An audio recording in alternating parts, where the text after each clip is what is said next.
Sementara itu, saudara, untuk memutus mata rantai penyebaran COVID-19 di Kota Banda Aceh, Satuan Polisi Pamong Praja dan Wilayatul Hisbah Kota Banda Aceh terus menggelar razia penerapan disiplin dan penegakan hukum bagi pelanggar protokol kesehatan. Hingga pekan ketiga Oktober, sedikitnya 1.000 pelanggar telah terjaring. Mereka terjaring karena tidak menggunakan masker di tempat publik.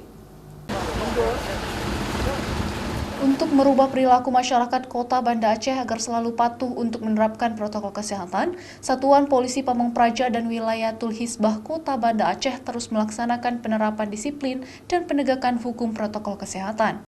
Petugas terus melakukan razia di jalan serta tempat publik seperti di kafe atau warung kopi. Razia ini sejak September lalu terus digelar.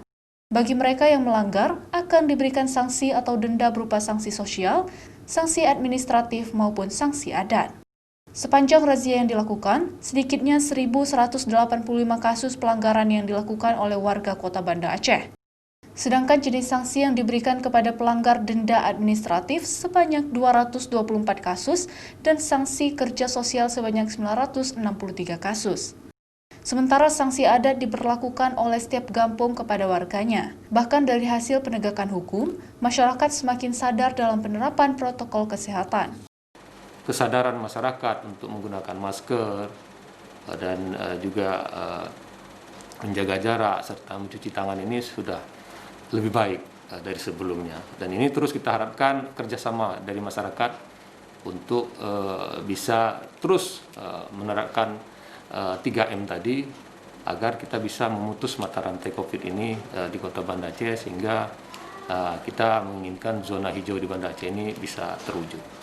Satuan Polisi Pamong Praja bersama tim gabungan TNI Polri ini juga melaksanakan razia penerapan disiplin dan penerapan hukuman untuk memberikan peringatan kepada masyarakat untuk tetap mematuhi protokol kesehatan secara ketat, yaitu menggunakan masker, mencuci tangan, menjaga jarak, dan menjauhi kerumunan. Razia ini akan terus dilaksanakan hingga akhir Desember mendatang dengan tujuan untuk menurunkan angka positif COVID-19 di Banda Aceh dan menjadikan ibu kota Provinsi Aceh ini menjadi zona hijau kembali.